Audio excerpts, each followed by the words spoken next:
Welcome to Mint. I'm Neha Sethi. In today's edition of From the Newsroom, we have with us Tarun Shukla. Welcome to the show, Thank Tarun. you. We are here to discuss the Cabinet's nod to allow foreign direct investment in the aviation sector. Tarun, can you tell us how will this FDI in the aviation sector affect Indian carriers? So, what we are seeing right now is that the Cabinet Committee, led by the Prime Minister, has approved foreign airline investment in Indian carriers.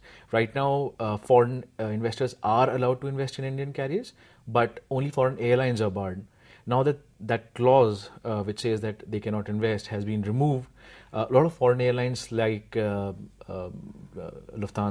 Qatar, Emirates, Etihad, Singapore Airlines, several other airlines could potentially invest in Indian carriers. The key players which are looking at foreign capital amongst Indian airlines are Kingfisher, SpiceJet, and Go Air potentially.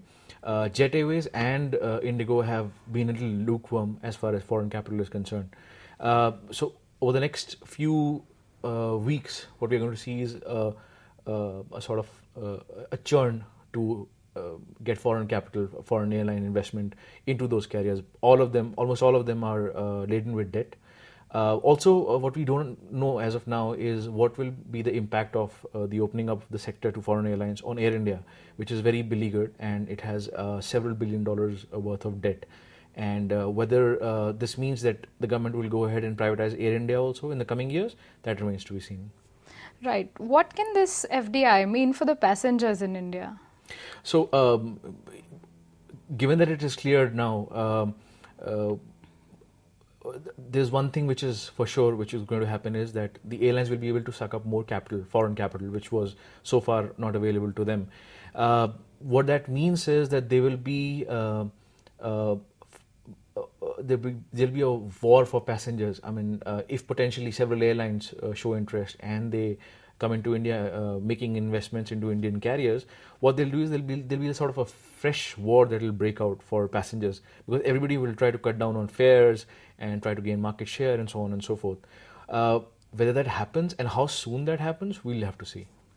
Why do you think will the foreign airlines be interested in India, as a destination? If you look at all the global markets, the key reason why foreign airlines would be interested in India would be because India is growing steadily.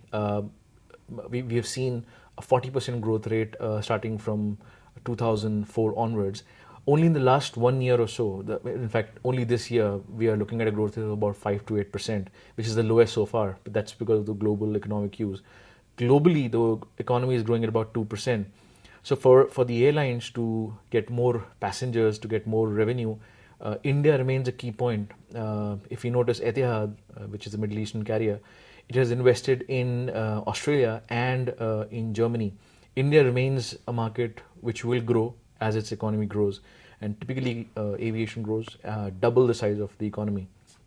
So based on all the parameters that we have right now, India will remain a market wherein foreign airlines will be interested to sort of come and make an investment, whether directly or indirectly. We'll have to see over the coming few weeks.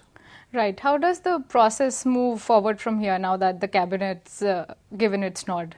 So the process will move. Our understanding is that in a month's time, all the notifications will happen. After that, this approval that has been given by the government of India for foreign airlines to invest, airlines will need to go to the government with the proposal that these are the things, this is our business plan, this is what we want to do, and so on and so forth. The clearance is not through automatic route, which basically means every time any foreign airlines wants to invest into India, they will need to take the government approval. It will have to go through all the key ministries.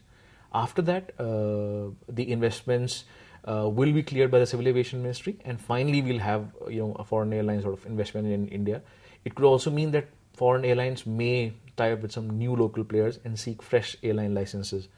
That should take a couple of weeks. Now, what remains to be seen is whether Kingfisher Airlines, which has been lobbying the hardest to get FDI, manages to get some of it or not. Thank you for joining us, Tarun. Thank you. Thank you for watching. Stay tuned for more.